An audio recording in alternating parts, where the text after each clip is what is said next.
হাই বন্ধু বান্ধৱীসকল, মই অবিনাশ। মোৰ অন্য এটা নতুন ভিডিঅ'লৈ আপোনালোকক স্বাগতম জনাইছোঁ। 2024 লোকসভা নিৰ্বাচন শেষ হ'ল আৰু ৰিজাল্টো ওলালে আৰু অসমৰ আটাইতকৈ চৰ্চাত থকা যোৰহাট লোকসভা সমষ্টিৰ পৰা গৌৰৱ গগৈ বিজয়ো হ'ল। আৰু বিজয় হোৱাৰ পিছত গৌৰৱ গগৈয়ে এটা সাক্ষাৎকাৰত বহু কথাই ক'লে আৰু গৌৰৱ গগৈ এইবাৰ অসমৰ দায়িত্ব ল'ম ক'লে। আচলতে সভাপতিয়ে হ'ব নেকি গৌৰৱ গগৈ, এই সাক্ষাৎকাৰটোত সকলোখিনি আপোনালোকে গম পাব। গতিকে ভিডিঅ'টো আপোনালোকে সম্পূৰ্ণকৈ চাওক আৰু যিসকলে নতুন কৰি মোৰ ইউটিউব চেনেলটো ভিজিট কৰিব প্লিজ আপোনালোকে ছাবস্ক্ৰাইব কৰি দিব। গতিকে বলক এতিয়া আমি ভিডিঅ'টি সম্পূৰ্ণকৈ উপভোগ কৰোঁ। নমস্কাৰ, মেজমেলৰ মজিয়ালৈ আপোনাক জনাইছোঁ আন্তৰিক আদৰণি। পাৰ হৈ যোৱা নিৰ্বাচনটোত সকলোৰে দৃষ্টি আবদ্ধ আছিল এটা সমষ্টি, এজন ব্যক্তি, এটা দলৰ ওপৰত।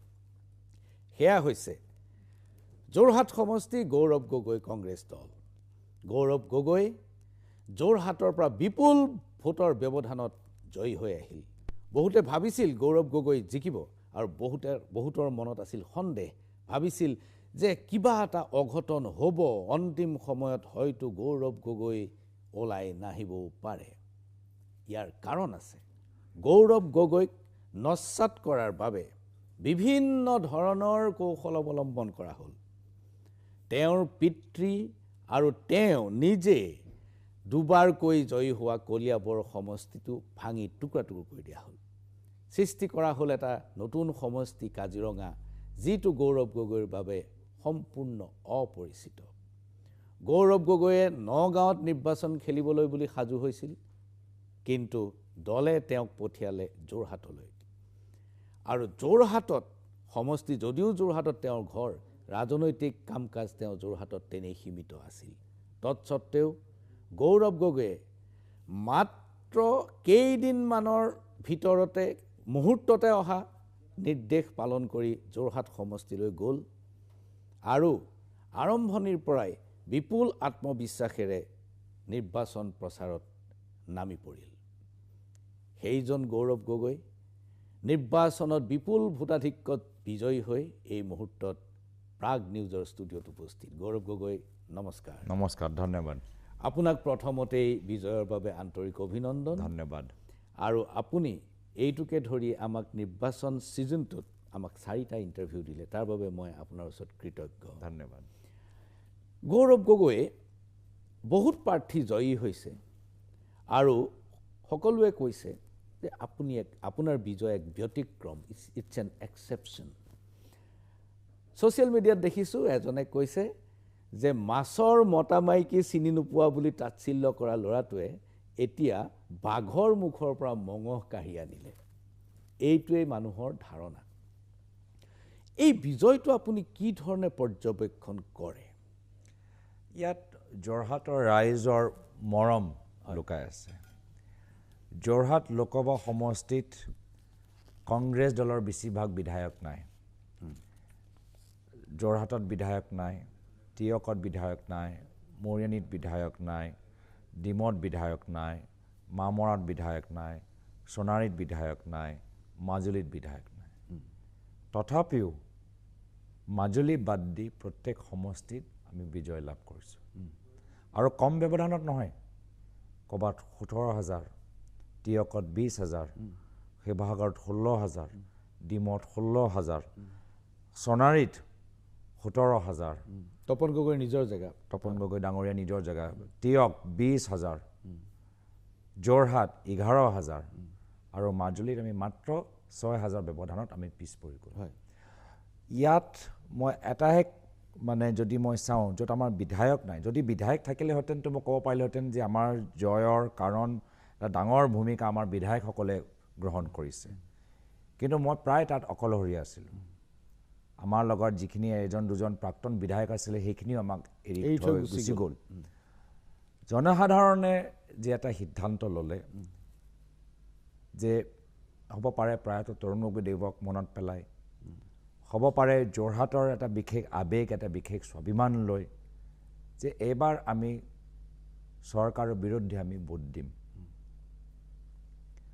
আৰু মই ভাবোঁ সেইটোৱে আমাৰ চেষ্টা আছিলে যে আমি জনসাধাৰণে কি বিচাৰে জনসাধাৰণৰ লগত এটা সংযোগ কৰিবলৈ আমি চেষ্টা কৰোঁ সামাজিক মাধ্যম যোগেদি আমাৰ নিৰ্বাচনী প্ৰচাৰ যোগেদি মই এটাও ডাঙৰ মিটিং কৰা নাই মই য'তে যাওঁ সৰু মিটিং মই প্ৰায় 30 দিন সৰু সৰু মিটিঙে কৰি আহিলোঁ এটাও ডাঙৰ মিটিং কৰা নাই মাত্ৰ শেষত প্ৰিয়ংকা গান্ধী ডাঙৰানী আহিলে একদম বেয়া বতৰত তিতাবৰলৈ গ'ল তো মই ভাবিছোঁ বহুত কাৰণ আছে যি কাৰণত যি নিৰ্বাচন কাগজত দেখিলে জটিল যদি অংকৰ যদি চাই যোৱা বিধানসভা যোৱা লোকসভা নিৰ্বাচনৰ ফেক্টছ ফিগাৰ্ছবোৰ লৈ যদি একদম মানে মেথমেটিকেল লজিক যদি হিচাপে এনালাইচিছ কৰে তেতিয়া এইটো নিৰ্বাচন কংগ্ৰেছে কেতিয়া জিকিবই নালাগে কিন্তু মই আপোনাৰ আগতেও কৈছিলোঁ এটা শ্ব'ত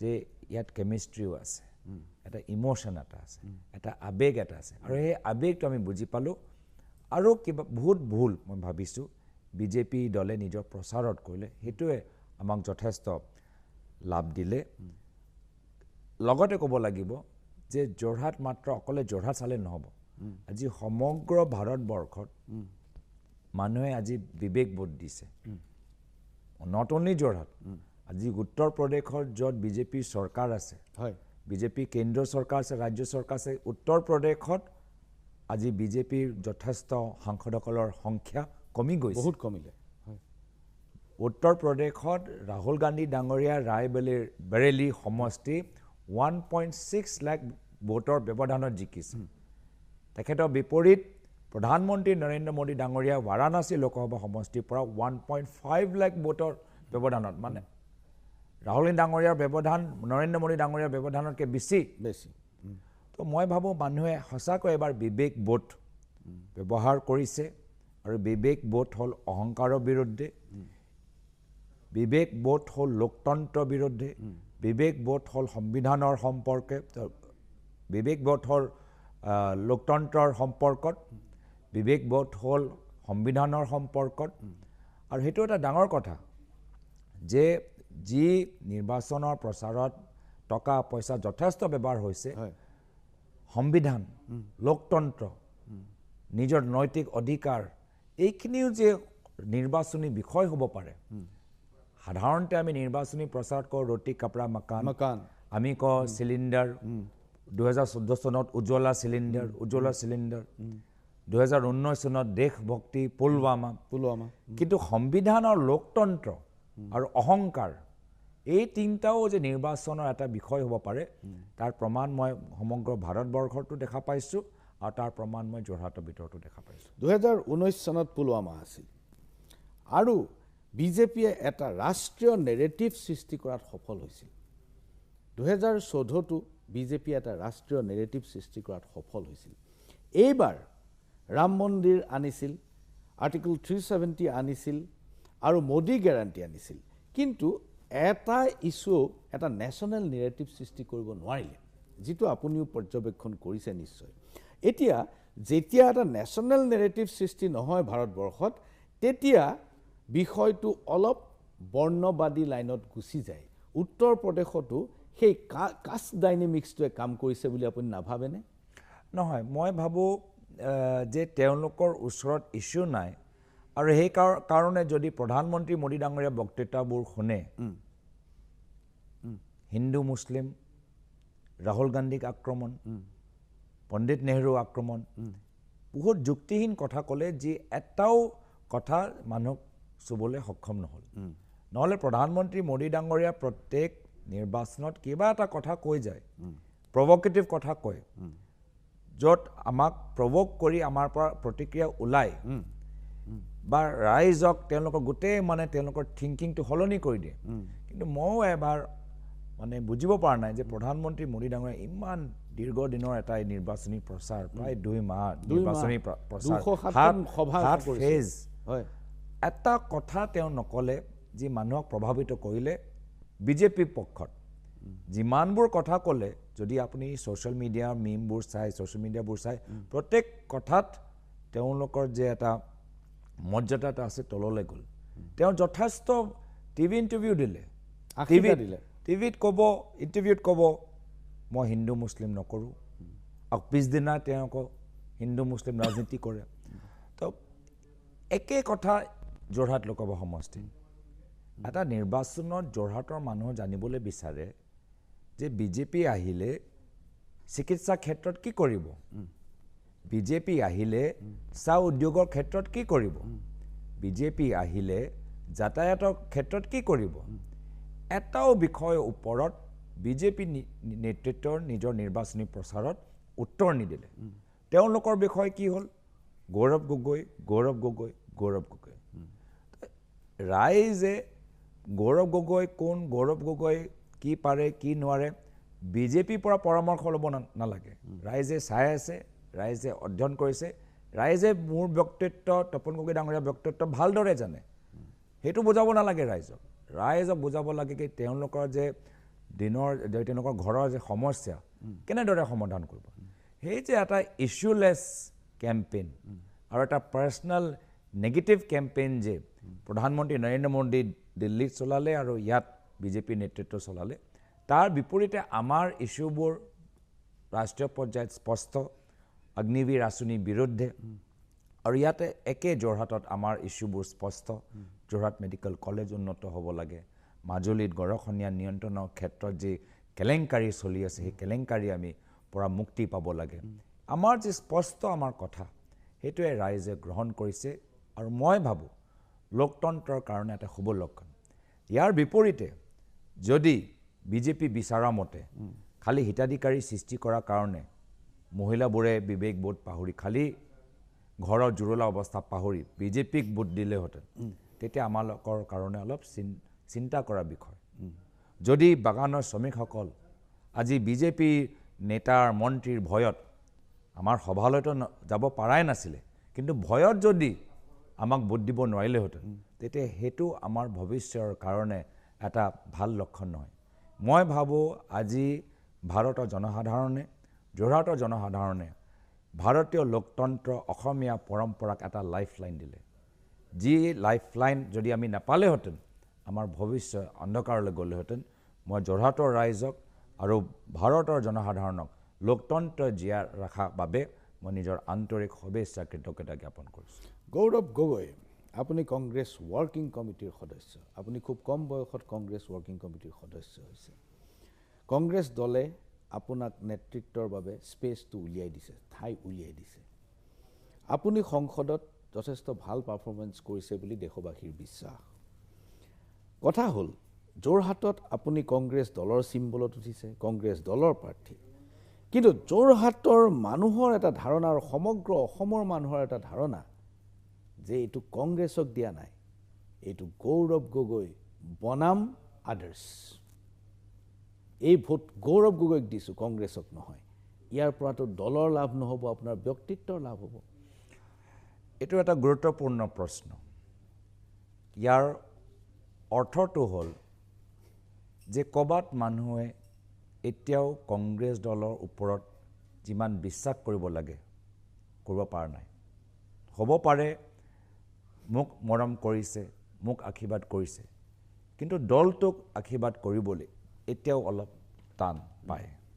আৰু সেইটো মোৰ কাৰণে মই সেইটো নিজেই মই অনুভৱ কৰিছোঁ আৰু সেইকাৰণে সেইটো আমাক প্ৰেৰণা দিয়ে যে আমি এতিয়াও আমাৰ কাম শেষ হোৱা নাই, এতিয়াও আমাৰ প্ৰচাৰ চলি থাকিব লাগে, এতিয়াও আমি ৰাইজৰ ওচৰত গৈ থাকিব লাগে। আৰু সেইকাৰণে আপোনালোকে দেখিলে যে য'ত মোৰ ভোটটো কমিলে মই তাতে সাংসদ হিচাপে প্ৰথম গ'লোঁ, সেয়া হ'ল মাজুলী। তো সেয়া মই এটা পজিটিভ হিচাপে লৈছোঁ যে যদি অহা 2 বছৰ পিছত যে বিধানসভা নিৰ্বাচন হ'ব, আমি যদি অসমত কংগ্ৰেছৰ নেতৃত্বৰ চৰকাৰ বিচাৰোঁ, ৰাইজৰ আস্থা, ৰাইজৰ মৰম বিচাৰোঁ, বহুত আৰু কৰিবলগীয়া আছে আৰু আমি কৰিবলগীয়া কামখিনি আমি সময় দিবলৈ, ত্যাগ কৰিবলৈ, বলিদান দিবলৈ আমি সাজু হৈ আছোঁ। 2 বছৰৰ পিছত বিধানসভা নিৰ্বাচনৰ প্ৰসংগলৈ মই পিছলৈ আহিম, কিন্তু আপুনি এটা গুৰুত্বপূৰ্ণ কথা কৈছে যে কংগ্ৰেছ দলক এতিয়াও মানুহে সেই আগৰ দৰে বিশ্বাস আৰোপ কৰিবলৈ টান পাই আছে। ৰাহুল গান্ধীয়ে অলপতে এটা কথা কৈছে যে কংগ্ৰেছে বহুত ভুল কৰিছে আৰু নতুনকৈ যাতে আমি নতুনকৈ ভুল নকৰোঁ তাৰ বাবে আমি অলপ সচেষ্ট হ'ব লাগিব।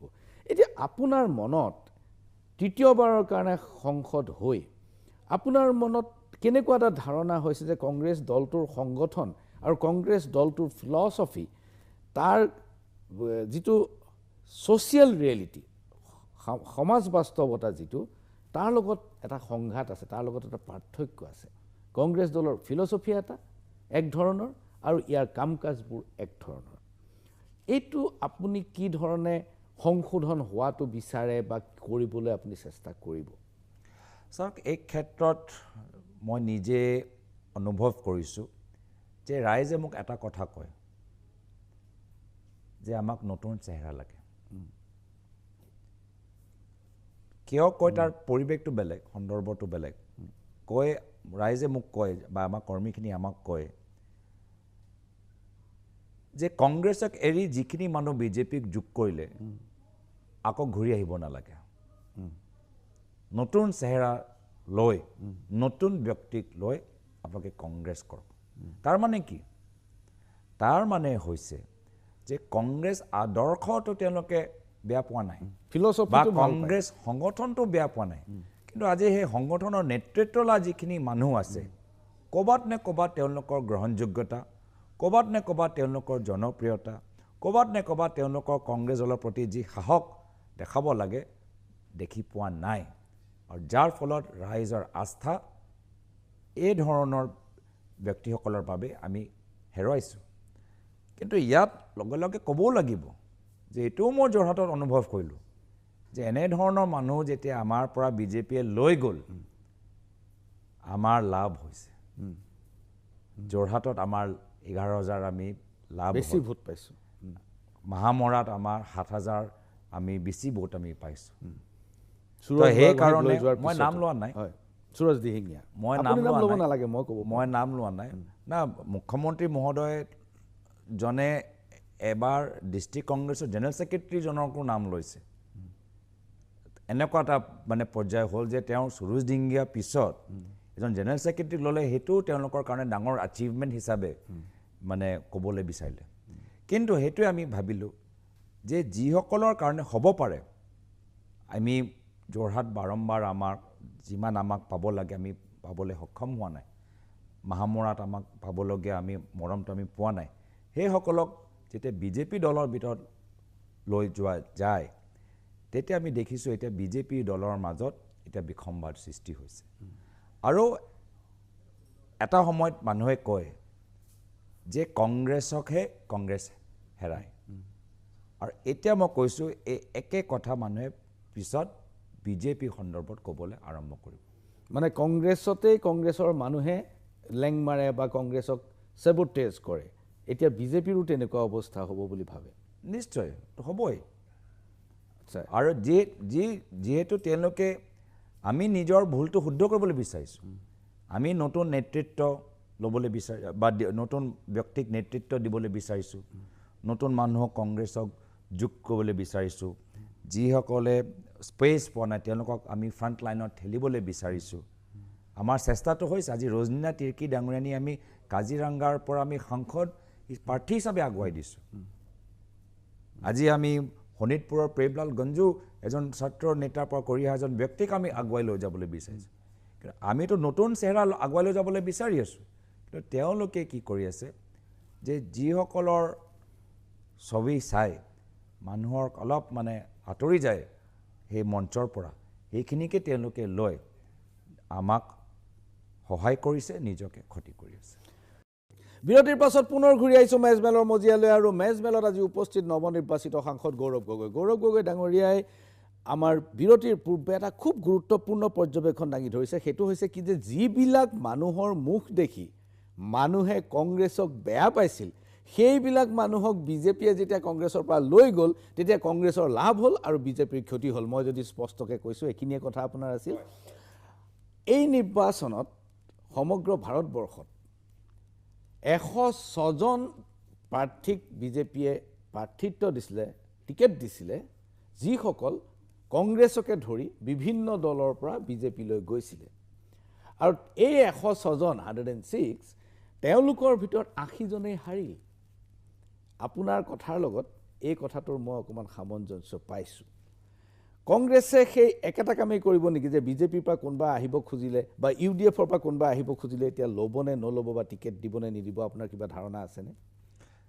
আমাৰ কৰ্মীখিনি বৰ্তমানৰ সময়ত কৈছে যে যিসকলে গ'ল যাওক, আমি নতুন ব্যক্তিক আগুৱাই লৈ যাবলৈ বিচাৰোঁ।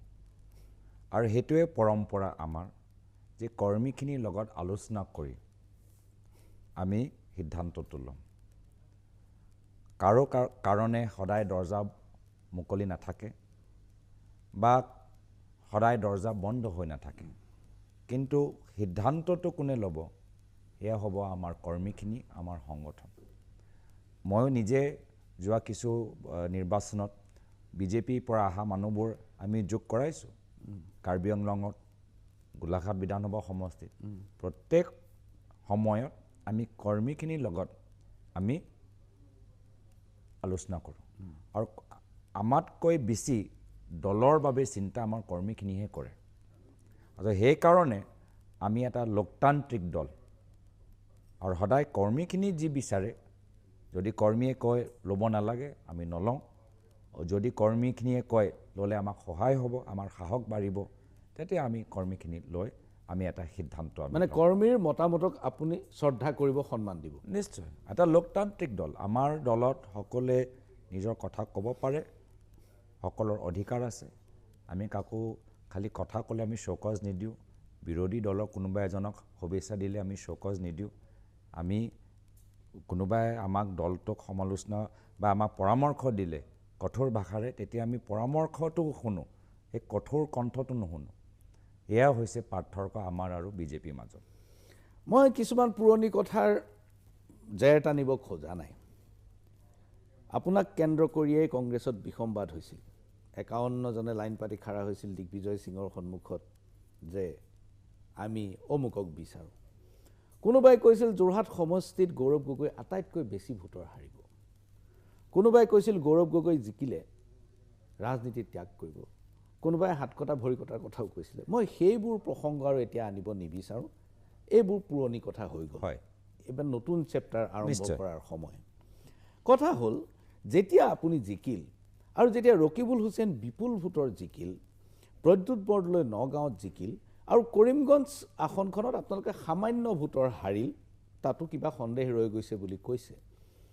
তাৰপিছত কংগ্ৰেছ কৰ্মীসকলৰ মাজত এটা উৎসাহ, যদি মই অনুমতি পাওঁ এইটো এটা অত্যুৎসাহ হৈছে, অভাৰ এনথুছিয়াজম।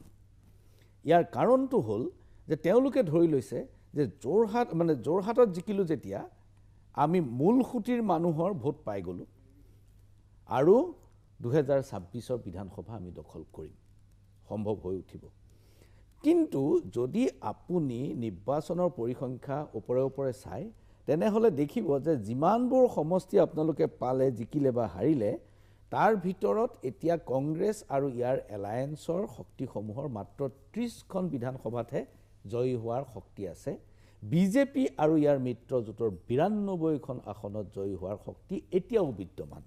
তেনেকুৱা অৱস্থাত 2026 চনৰ নিৰ্বাচনত আপোনালোক জয়ী হ'ব, এইটো এটা আকাশত চাং পতাৰ কথা। গৌৰৱ গগৈ, আপুনি কি কয়? চাওক, এই একে যুক্তি যেতিয়া মই যোৰহাট লোকসভা সমষ্টি প্ৰাৰ্থিত্ব পাইছিলোঁ, একে যুক্তি আমাক দিয়া নাছিলে নেকি? যে মই কৈছোঁ 126টা সমষ্টিত গৌৰৱ গগৈ ওলাব নোৱাৰে। কথাটো শুনি লওক। হয়, যুক্তিটো কি আছিলে? যে কোনোবা এজনে কৈছিলে যে সুশান্ত বৰগোহাঁই বিজেপিৰ পৰা 80,000 ভোটৰ ব্যৱধানত ওলাই আহিলে, হাৰিলে অঁ যোৱাবাৰ তপন গগৈ ডাঙৰীয়াৰ বিৰুদ্ধে। 2014 চনত বিজয় কৃষ্ণ হাণ্ডিক ডাঙৰীয়া কামাখ্যা প্ৰসাদ তাছা ডাঙৰীয়াৰ পৰা প্ৰায় 1 লাখ ব্যৱধানৰ পৰা পিছ পৰি গ'ল। এতিয়াতো আমি মাজুলীত যোগ হ'ল। মাজুলীত যোৱা নিৰ্বাচনত আমাৰ 25,000 ব্যৱধানত বিজেপি ওলাই আহিলে, আৰু দেৰগাঁও এটা অংশ য'ত আমাৰ বিজেপি ভাল হয়, সেইটো আমাৰ যোগ হ'ল। আৰু সেইকাৰণে আমি যোৰহাট এতিয়া প্ৰায় 1.5 লাখ ব্যৱধানত আমি ওলাম। অংকৰ আপুনিও যি নিজৰ প্ৰশ্নত উল্লেখ কৰিছে, সেইটোও হৈছে মাত্ৰ অংকৰ। আৰু মই একে উত্তৰ দিছোঁ, যি উত্তৰ মই যোৰহাটৰ সময়ত দিলোঁ, যে অংকৰ ৰাজনীতি নহয়, অংকৰ ৰাজনীতি এটা অংশ হয়। আমি অংকৰ জৰিয়তে ফেক্টছ এণ্ড ফিগাৰ্ছ লৈ আমি ৰণকৌশল বনাব লাগে, কিন্তু অংকৰলৈকে আমি নিজৰ ৰণকৌশলটো সীমিত ৰাখিব নালাগে ৰাজনীতিৰ অংকৰ এটা অংশ আৰু আবেগ তাতকৈ আৰু ডাঙৰ অংশ আৰু নিশ্চিতভাৱে হয় আবেগটো মই ভাবোঁ emotional logic not mental logic intellectual logic emotional logic সেইটো আটাইতকৈ মোৰ শক্তিশালী কাৰণ যেতিয়া মানুহে কোনোবা এটা পাৰ্টিক ভোট দিয়ে নহ'লে আমি 2001 চনত য'ত আমাৰ কেন্দ্ৰত বিজেপি চৰকাৰ আছিলে ৰাজ্যত অগপৰ চৰকাৰ আছিলে আমি কেনেকৈ আহিলোঁ ছত্তীশগড়ত য'ত আমাৰ সুখমা ট্ৰেজেডি নেক্সাল এটেকত আমাৰ প্ৰায় ছত্তীশগড়ৰ নেতৃত্ব শেষ হৈ গ'ল এটা টেৰৰিষ্ট এটেকত তাত ছত্তীশগড়ত আমি কেনেকৈ আহি গ'লোঁ তো সেইকাৰণে এই ধৰণৰ যে অংকৰ আকৌ মই বিজেপি শিবিৰৰ পৰা শুনি আছোঁ মইতো ভাল পাইছোঁ তেওঁলোকে এনেধৰণৰ চিন্তা কৰি থাকক অংকৰ মাজতে তেওঁ অংকৰ কৰি থাকক যোগ মাগ কৰি থাকক আৰু আমি অসমীয়া ৰাইজৰ আবেগ বুজিবলৈ চেষ্টা কৰিম কংগ্ৰেছ দলৰ প্ৰতি মানুহ যদি এতিয়াও ক'ৰবাত এটা চিন্তা আছে এটা প্ৰশ্ন আছে এটা সন্দেহ আছে সেই সন্দেহ দূৰ কৰিবলৈ আমি চেষ্টা কৰিম আমি ৰাইজৰ ওচৰত যাম আৰু তেওঁলোকে কাগজ কলম লৈ অংকৰ কৰি থাকক আপোনাৰ লগত মোৰ সামান্য পাৰ্থক্য আছে পাৰ্থক্যটো এইটো তিনিটা সমষ্টিত আপোনালোক জিকিছে তাৰে এটা উজনিৰ যোৰহাট সমষ্টিত মই আগতেও প্ৰশ্ন কৈছিলোঁ যে এইটো গৌৰৱ গগৈ বনাম আদাৰ্ছ আৰু নগাঁও সমষ্টিৰ জনবিন্যাস সলনি হ'ল যাৰ এটা ফাণ্ডামেণ্টেল কংগ্ৰেছৰ সপক্ষে গুচি গ'ল ধুবুৰীত ফাণ্ডামেণ্টেল যদিও কংগ্ৰেছৰ সপক্ষে আছিলে বদৰুদ্দিন আজমলৰ উপস্থিতিয়ে কংগ্ৰেছক ইমান দিন বাহিৰ কৰি ৰাখিছিলে তথাপি এবাৰ বদৰুদ্দিন আজমল হাৰিছে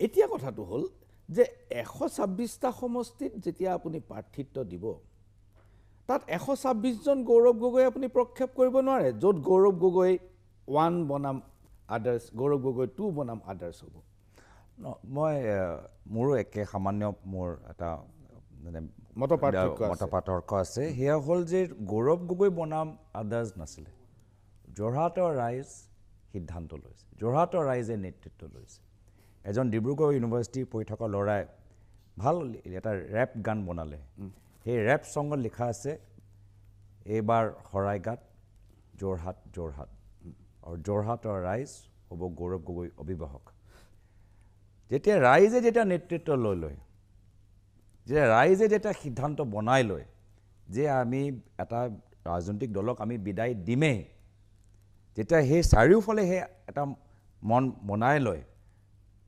তেতিয়া সেই এটা ৱেভ সৃষ্টি হয় আৰু ৱেভ ইলেকশ্যনত প্ৰশান্তদা আপুনিও জানে যে প্ৰাৰ্থিত্বত চেহেৰা এইবোৰ চব যদিও গুৰুত্বপূৰ্ণ ৰাইজে কাৰোবাৰ পক্ষত নহয় ৰাইজে বিপক্ষে ভোট দিয়ে আৰু সেয়া হৈছে এটা ৱেভ ইলেকশ্যন যি ৱেভ ইলেকশ্যন আমি যোৰহাটত আমি দেখিছোঁ গৌৰৱ গগৈ বনাম আন্দাজ তাত অংকৰটো ক'ত আছে আপুনি যে অংকৰ লগাই আছে গৌৰৱ গগৈ বনাম আন্দাজতো অংকৰ নাই তিয়ক সমষ্টিত আমি 20,000 ব্যৱধানত কেতিয়া জিকিছোঁ কওকচোন আজি তিয়কত আমি 20,000 ব্যৱধানত তিয়ক সদায় ধৰি জিকা নাই আপোনালোক আমিতো জিকাই নাই আমি যদিও আমি হাৰোঁ আমি 1,000 2,000 পৰা হাৰোঁ ঠিক আছে ডিমৌতো আমি জিকোঁ ডিমৌ যদি আপোনালোকে যোৱা নিৰ্বাচনৰ যিমানবোৰ হৈছে যদি ডিফাৰেঞ্চ চাই 1,000 2,000 1,000 2,000 হৈ থাকে ডিমৌ আজি 70,000 লিড লৈছোঁ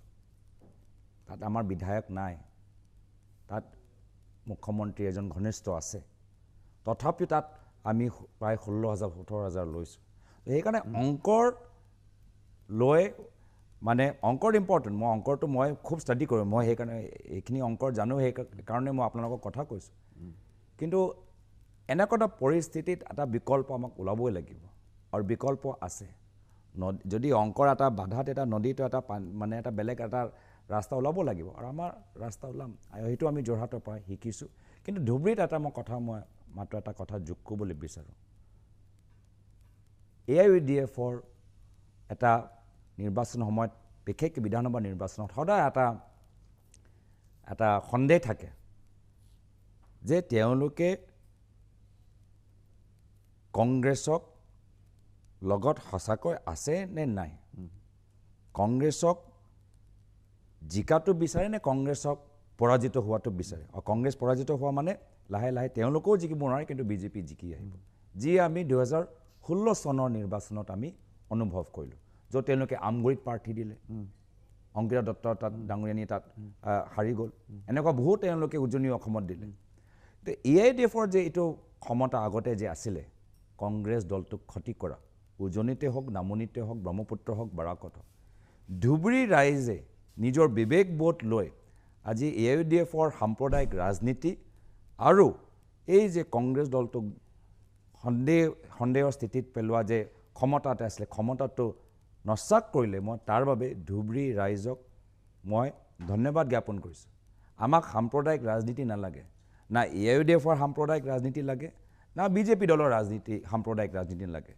আৰু আজি সমগ্ৰ অসমৰ ৰাইজে মই ভাবোঁ ধুবুৰী জনসাধাৰণক আজি তেওঁলোকৰ বিবেকবোধৰ বাবে আমি বুজিব লাগে কি কিমান ডাঙৰ এটা কাম কৰি দেখাই দিছে ভাৰতৰ ভিতৰত এটা ঐতিহাসিক ব্যৱধান আটাইতকৈ ডাঙৰ ব্যৱধানত ধুবুৰী ৰাইজে সাম্প্ৰদায়িক ৰাজনীতিৰ বিৰুদ্ধে ভোট দিছে এই কথা আমি সকলোৱে শিকিব লাগে জানিব লাগে বুজিব লাগে যে সাম্প্ৰদায়িক ৰাজনীতি মই কোৱা নাই কংগ্ৰেছ বা মই কোৱা নাই অগপ বা মই কোৱা নাই জাতীয় পৰিষদ বা ৰাইজল বা সাম্প্ৰদায়িক ৰাজনীতিৰ বিৰুদ্ধে আমি সকলোৱে এক হ'ব লাগে সেইটো আজি ধুবুৰী ৰাইজে আমাক দেখাই দিছে এইখিনিতে লৈছোঁ ক্ষণিক সময়ৰ বাণিজ্যিক বিৰতি চাই থাকক মেজমেল বিৰতিৰ পাছত পুনৰ ঘূৰি আহিছোঁ মেজমেলৰ মজিয়ালৈ আৰু মেজমেলত আজি উপস্থিত নৱনিৰ্বাচিত সাংসদ গৌৰৱ গগৈ ডাঙৰীয়া আপুনি বিৰতিৰ পূৰ্বে কেইটামান বৰ গুৰুত্বপূৰ্ণ কথা কৈছে সেইটো হ'ল যে মই কৰা অংকবোৰ মোটামুটি ভুল আৰু এই নিৰ্বাচনত আচলতে এটা আৱেগিক কানেক্ট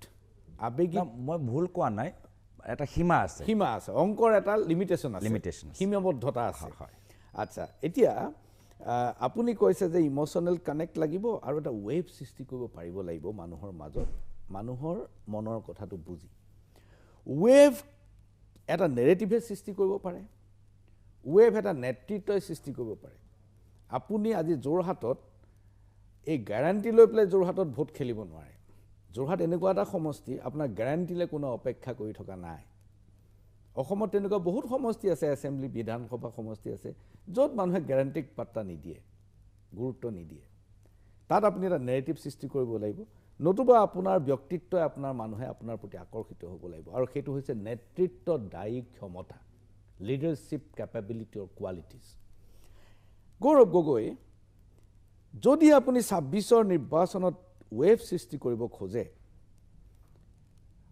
আপোনাক যদি প্ৰদেশ কংগ্ৰেছৰ সভাপতি পাতে আপুনি গ্ৰহণ কৰিব নে নকৰে এই মুহূৰ্তত মই এই প্ৰশ্নটো মই স্পষ্টভাৱে কৈছোঁ মই নকৰোঁ লেকে আজি ভূপেন বৰা ডাঙৰীয়াৰ নেতৃত্বত আজি যোৰহাট আমি জিকিলোঁ আজি ধুবুৰী আমি জিকিলোঁ আজি নগাঁও আমি জিকিলোঁ কৰিমগঞ্জ আপোনালোকৰ কোৱাৰ দৰে কম ব্যৱধানত আমি হাৰিছোঁ মোৰ মতেতো আমি কাজিৰঙাতো ভাল যুঁজ দিলোঁ মোৰ মতে আমি গুৱাহাটীতো আমি ভাল যুঁজ দিলোঁ আৰু অলপ আমি ভালকৈ অলপ জোৰ দিলেহেঁতেন আমাক ভূপেন বৰা ডাঙৰীয়া কোৱাৰ দৰে 7টা আমি চিট পাব পাৰিলোহেঁতেন কিন্তু মই এটা কথা মই দলীয় নেতৃত্বক নিশ্চয় জনাম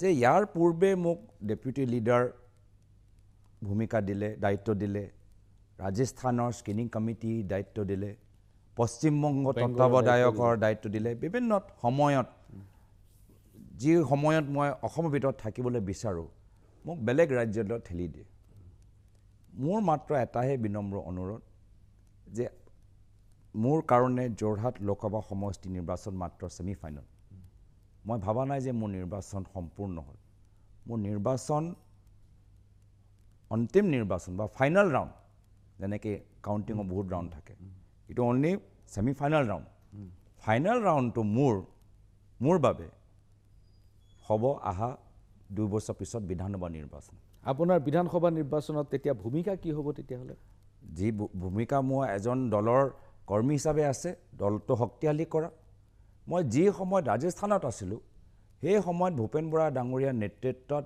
অসমত বাগানে বাগানে যাত্ৰা চলি আছিলে আৰু সেই সময়ত তিনিচুকীয়া ডিব্ৰুগড় বাগানত আমাৰ যাত্ৰাবোৰ চলি আছিল তাততো আমি সকলো একগোট হয়তো কিন্তু মই তাত যাব নোৱাৰিলোঁ মোৰ কিমান দুখ যে যি সময়ত আমি উজনি অসমত আমি বাগানৰ ভিতৰত দলটোক শক্তিশালী কৰিবলৈ বিচাৰোঁ মইতো ৰাজস্থানৰ ইমান জ্ঞানী নহয় বা কংগ্ৰেছ ইমান জ্ঞানী নহয় যে কোন টিকেট পাব কোন টিকেট নাপাব মই শচীন পাইলট ডাঙৰীয়াৰ লগত অশোক গেহলট ডাঙৰীয়াৰ লগত তৰ্ক বিতৰ্ক কৰিম কিন্তু মোৰ প্ৰয়োজন আছিলে অসমত মই থাকিবলৈ বিচাৰিছিলোঁ অসমত তো মোৰ সেইটোৱে অনুৰোধ থাকিব মোক যোৰহাট সমষ্টি সাংসদ হিচাপে অলপ মোক 2 বছৰ অসমত চুকে কোণে গৈ দলটোক শক্তিশালী কৰিবলৈ দিয়ক সেইটোৱে মোৰ ইচ্ছা মোক পদবী নালাগে মোক 2 বছৰ পিছত গোটেই আমাৰ জোৰ লগাই অসমত ৰাইজৰ এটা চৰকাৰ মোৰ চাবলৈ এটা ইচ্ছা আছে এইবাৰ নিজৰ নিৰ্বাচনী প্ৰচাৰত সৰু সৰু ছোৱালী মোৰ ওচৰত কান্দি কান্দি আহি ওচৰত কৈছে আহক আমাক বচাওক লোকতন্ত্ৰ আমাক ঘূৰাই দিয়ক আমাক এই শক্তিৰ পৰা বচাওক যেতিয়া আমাৰ কাউণ্টিং যেতিয়া ৰিজাল্ট ওলালে বহুতে আকৌ চকু পানী ওলাই আমাক কৈছে আমি শান্তিৰে আমি কথাবোৰ ক'ব পাৰিছোঁ আমি মুকলিকে আমি হাঁহিব পাৰিছোঁ আমাক আগৰ তৰুণ গগৈদেৱৰ অসম লাগে এই যে আৱেগ সেইকাৰণে কৈছোঁ আপোনালোকে অংকৰ খুব কথা পাতে কিন্তু মই এই আৱেগটো অংকৰ জৰিয়তে কেনেকৈ ব্যক্ত কৰিব এই যে নৱপ্ৰজন্মই যে এটা ছাফোকেশ্যন ফিল কৰিছে এইটো কোনটো অংকৰ দি আপোনালোকে ব্যক্ত কৰিব এই যে এটা ছাফোকেশ্যন হৈছে ভয় হৈছে অপাৰেশ্যন হৈছে কোনটো অংকৰ এইটো ব্যক্ত কৰিব পাৰিব সেইকাৰণে মই আৱেগটো জোৰ দিওঁ আৰু সেইকাৰণে মই মোৰ দুখিত যে মোৰ অসমৰ ৰাইজৰ এনেকুৱা এটা অৱস্থা যে চকু পানী ওলাইছে এটা অপশাসনৰ পৰা ইমান তেওঁলোকে টৰ্চাৰ পাইছে যে চকু পানী ওলাবলৈ তেওঁৰ অৱস্থা হ'ল মই সেই ৰাইজক মুক্তি দিয়াৰ ক্ষেত্ৰত এই আন্দোলনত মই এজন সৈনিক হিচাপে আগবাঢ়ি যাবলৈ বিচাৰোঁ আৰু চাৰিওফালে জনসাধাৰণৰ ওচৰত গৈ তেওঁলোকৰ পৰা প্ৰেৰণা লৈ ৰাইজক নেতৃত্ব লওক আৰু যি ধৰণে যোৰহাটত ৰাইজৰ জয় হৈছে আহা বিধানসভাত অসমৰ ৰাইজৰ জয় হওক ৰাইজে নেতৃত্ব লওক এয়াত মই বিচাৰোঁ পুনৰ ৰাজনৈতিক প্ৰশ্নলৈ যোৱাৰ আগতে মই এটা উজনি অসমৰ এটা সমস্যাৰ কথা কওঁ শেহতীয়া 1 জুনৰ পৰা বটলিপ ফেক্টৰীবিলাক বন্ধ হৈ গৈছে হাজাৰ হাজাৰ ক্ষুদ্ৰ চাহ খেতিয়ক আছে যি আজি পাত ছিঙি পেলাই ফেক্টৰীত দিব পৰা নাই আৰু সপ্তাহে সপ্তাহে যদি পাত নিছিঙে তেনেহ'লে পাতবিলাক নষ্ট হৈ যাব কোটি কোটি টকাৰ লোকচান হৈছে আপুনি সংসদৰ প্ৰথমখন অধিৱেশনতে এই বিষয়টো উপস্থাপন কৰিব পাৰিবনে বা চৰকাৰৰ লগত আপুনি কথাটো আলোচনা কৰিব পাৰিবনে নিশ্চয় এইটো ডাঙৰ এটা সমস্যা ক'ৰ পৰা এইটো অৰ্ডাৰ আহিলে যে আমি বটলি ফেক্টৰীত আমি বহুত যে আমি কিবা কেমিকেল পাইছোঁ যাৰ ফলত আমি ল'বলৈ বিচৰা নাই এইটো কমাৰ্চ মিনিষ্ট্ৰীয়ে দিছে আৰু যদি দিছে তো মিনিষ্ট্ৰীয়ে দিছে যদি তেতিয়া বটলি ফেক্টৰীক সহায় কৰিবলৈ কি কৰিছে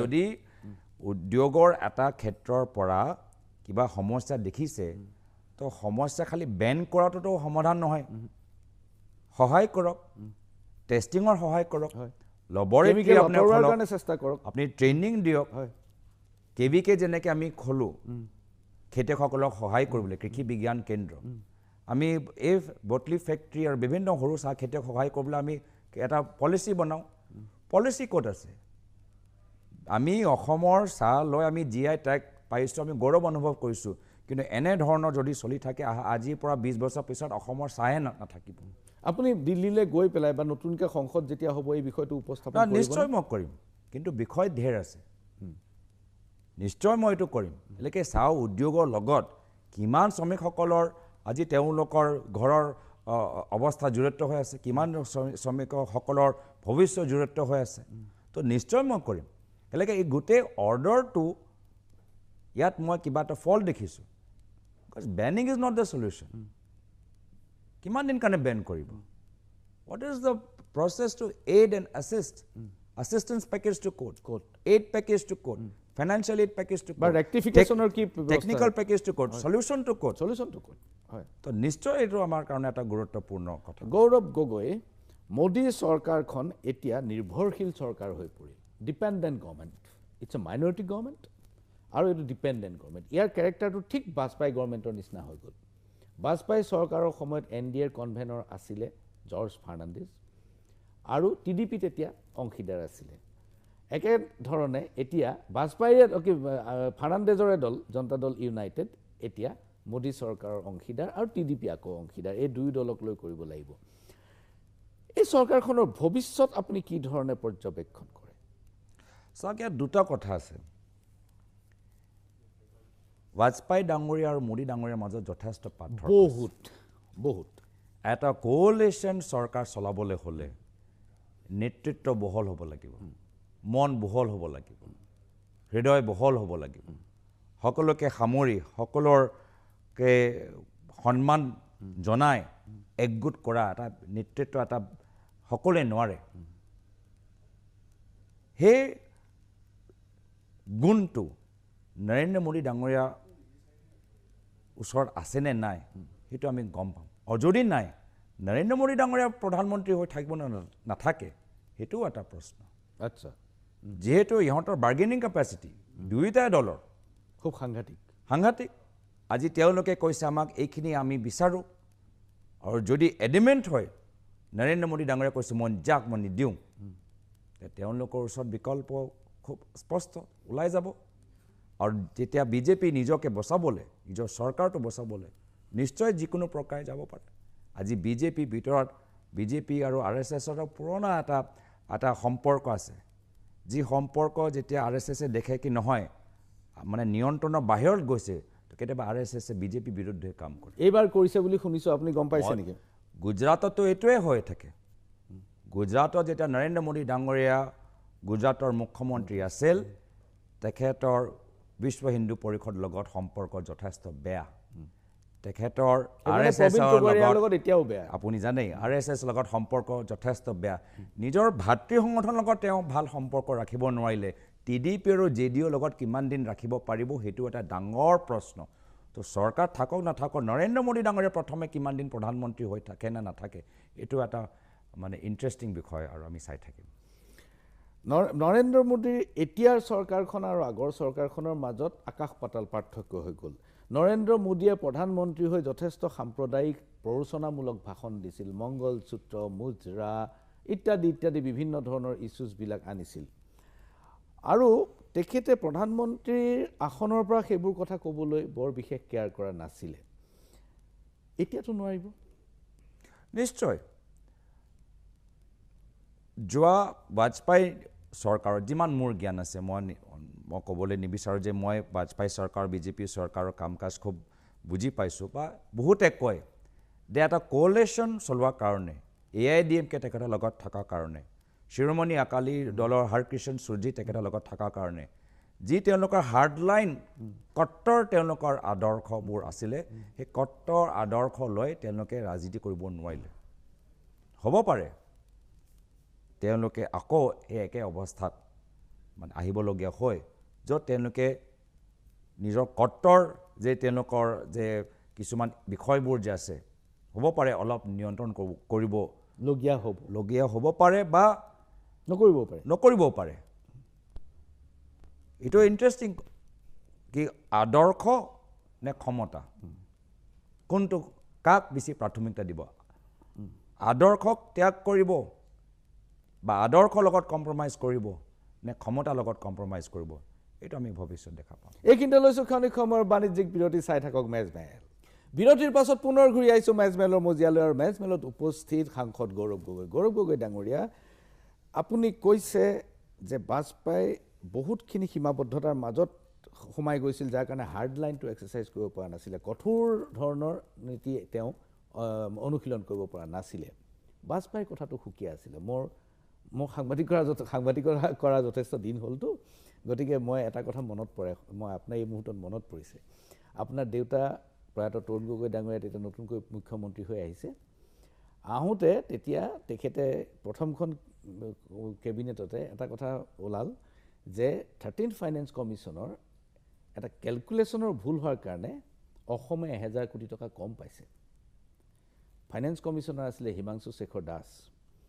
তেতিয়া ক'লে ইয়াৰ উপায় কি? বোলে উপায় আন একো নাই, আপুনি যদি প্ৰধানমন্ত্ৰীক কৈ পেলাই কিবা কৰিব পাৰে আৰু তেতিয়া আনিব পাৰিম, নহ'লে এইটো আমাৰ কেলকুলেশ্যন ভুল হোৱাৰ কাৰণে আমি পইচাটো কমকৈ পালোঁ। তৰুণ গগৈ ডাঙৰীয়া বাজপেয়ীৰ ওচৰলৈ গ'ল, তেতিয়া ফিনান্স মিনিষ্টাৰ আছিলে যশৱন্ত সিনহাক মাতি আনি পেলাই ক'লে যে 1000 কোটি টকা কম পাইছে বিকজ অফ দিছ ৰং কেলকুলেশ্যন, তুমি কি কৰিব পাৰা?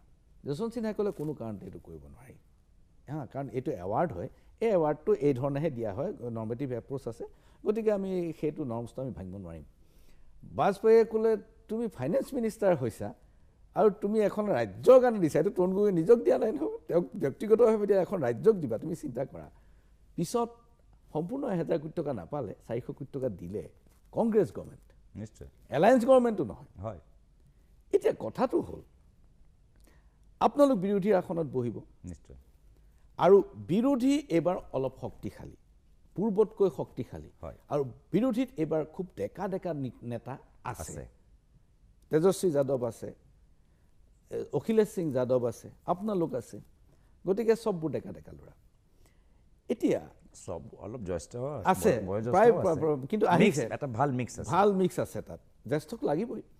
এতিয়া কথাটো হ'ল যিটো ইনষ্টিটিউশ্যনবিলাকক যিটো ছিষ্টেমেটিকেলি পদ্ধতিগতভাৱে ধ্বংস কৰি পেলোৱা হৈছে, জুডিচিয়াৰী হওক, ইলেকশ্যন কমিশ্যন হওক, CAG হওক, চেণ্ট্ৰেল ভিজিলেন্স কমিশ্যন হওক, লোকপালটো নায়েই।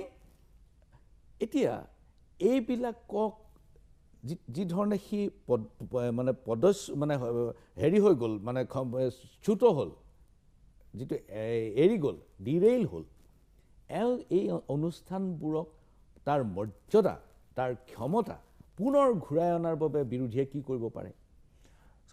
বিৰোধীটোৰ মূল ভূমিকা ইয়াত আছে। এটা লোকতন্ত্ৰৰ ভিতৰত ক্ষমতা থকা চৰকাৰক কোনে নিয়ন্ত্ৰণ কৰিব পাৰে? বিৰোধী শক্তি, মিডিয়া, জুডিচিয়াৰী। আমাৰ মাজত এটা সম্পৰ্ক থাকে, বিৰোধী শক্তি, মিডিয়া, জুডিচিয়াৰী, বিভিন্ন সাংবিধানিক অনুষ্ঠানবোৰ যে আছে, এটা সম্পৰ্ক থাকে। মই ভাবোঁ যেতিয়া এটা শক্তিশালী হয় তেতিয়া বেলেগেও সাহস পায়। আৰু মই ভাবোঁ, আৰু লাহে লাহে মই নিজে অনুভৱ কৰিছোঁ কি আজি চৰকাৰী বিষয়াৰ মাজতো অলপ এটা উৎসাহ নকৰা এটা সাহস পাইছে। উৎসাহ শব্দটো ক'লে আকৌ তেওঁলোকক মই বিপদত পেলাবলৈ বিচৰা নাই, সাহস এটা পাইছে কি তেওঁলোকে যি সংবিধান সুৰক্ষা কৰাৰ কাৰণে যি শপত লৈছে, এতিয়া সেই অলপ এটা সাহস আছে, যিহেতু তেওঁলোকৰ কৰা বা দমন কৰাৰ যে ক্ষমতা আছে বিজেপি দল, সেইটো কমি গ'ল। একেৰাহে আজি মিডিয়া ভিতৰতো মই দেখিছোঁ ক'ৰবাত তেওঁলোকেও অলপ নিৰপেক্ষৰ দৰে কথাবোৰ ক'বলৈ আৰম্ভ কৰিছে। তো সেইটোৱে আমাৰ এটা ভাল লক্ষণ। আৰু যদি আমি ভালদৰে আমি নিজৰ কামখিনি কৰি থাকোঁ, জনসাধাৰণৰ আশীৰ্বাদ আমাৰ লগত বেছি থাকিব। আৰু শেষত গৈ জনসাধাৰণে আজি এটা লোকসভা, কাইলৈ আৰু বিধানসভা আহিব, আৰু বিধানসভা হ'ব, দিল্লী হ'ব, হাৰিয়ানা হ'ব পাৰে দিল্লীত 7টা ছিট বিজেপিয়ে জিকিলে, বিধানসভাত পাৰিব নে নোৱাৰে মোৰ সন্দেহ। হ'ব পাৰে হাৰিয়ানাত আমাৰ হাফ এণ্ড হাফ, বিজেপি আধা ছিট পালে, আমি আধা ছিট পালোঁ, কিন্তু হাৰিয়ানা বিধানসভা নিৰ্বাচনত মই 100% কনফিডেণ্ট আমাৰ চৰকাৰ হ'ব। মহাৰাষ্ট্ৰতো আমি কংগ্ৰেছ ছিংগল লাৰ্জেষ্ট পাৰ্টি।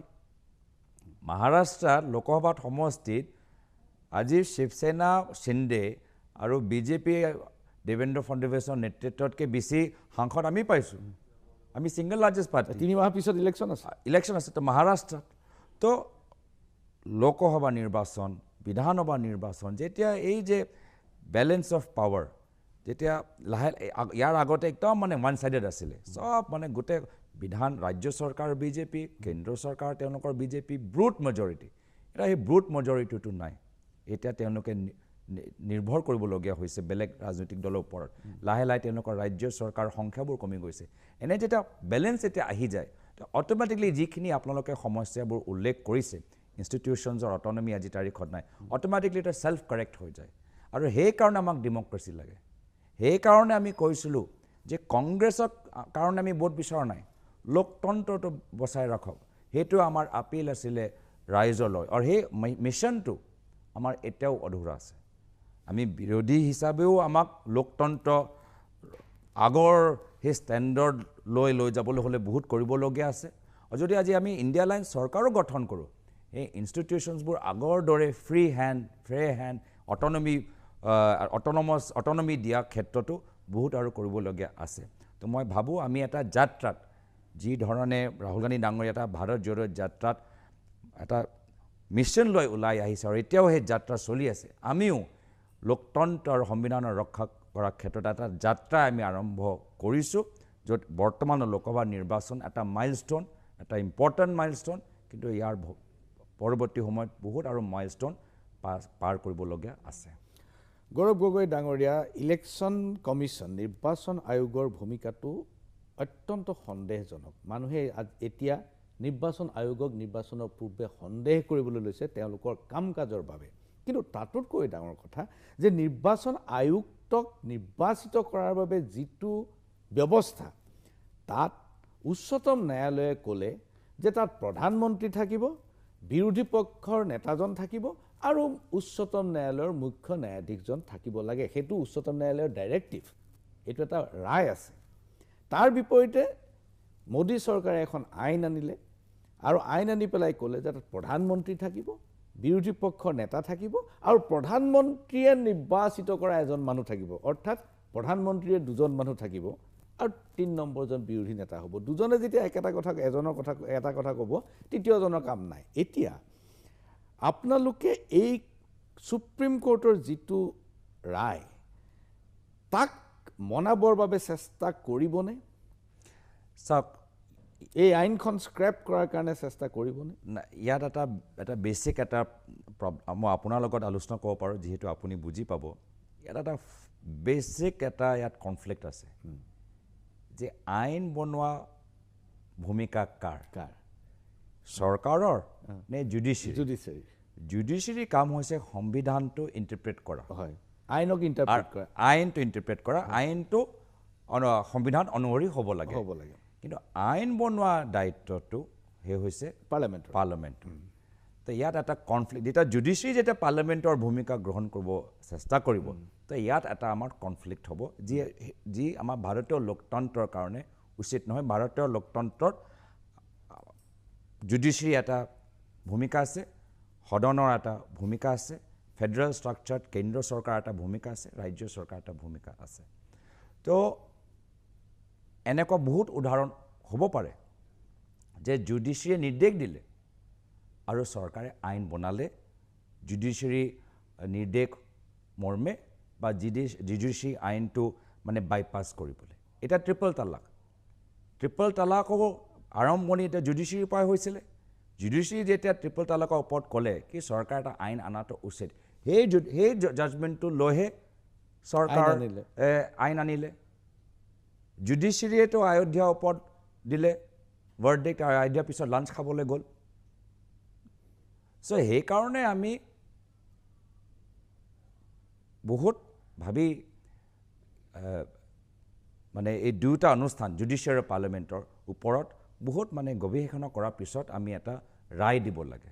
আৰু মই যি পদবীত আছোঁ, ৰায়টো দিয়াৰ আগত মই খুব অধ্যয়ন কৰোঁ। কিন্তু হয়, আজিৰ তাৰিখত বিৰোধী আমাৰ সংখ্যা বেছি। ইয়াৰ পূৰ্বে এনেধৰণৰ যেতিয়া আইন বিজেপিয়ে আনে বা আমেণ্ডমেণ্ট আনে, আমাৰ ওচৰত আগতে সংখ্যা নাছিলে ব্লক কৰিবলৈ। এতিয়া আমাৰ ওচৰত সেই সংখ্যাত নাম্বাৰ্ছ আছে যে আমি ব্লক কৰিব পাৰোঁ। আৰু তাৰপিছত এই যদি স্পেচিফিক মই আনচাৰ দিওঁ, এই আইনটো সলনি কৰিব লাগে, হেঁচা দিব লাগে, তাত এটা পৰিৱেশ এটা লাগিব। ৰাইজৰ আমাক পাব্লিক ছাপৰ্ট লাগিব, ৰাইজৰ ওচৰতে কথাটো বুজাবও লাগিব। ৰাইজে এতিয়া বুজি পাইছে যে নিৰ্বাচনী আয়োগৰ ভূমিকা অলপ সন্দেহজনক, কিন্তু ইয়াত নিযুক্তিৰ লগতো কিবা এটা সম্পৰ্ক আছে। সেইটো আমাৰ দায়িত্ব যে আমি ৰাইজৰ ওচৰত গৈ এই কথাটো আমি বুজাওঁ। যদি মেণ্ডেট পায় তেতিয়া আপোনালোকে এই আইনখন সংশোধনীৰ বাবে যাবনে? অধ্যয়ন কৰাটো খুব ইম্পৰ্টেণ্ট।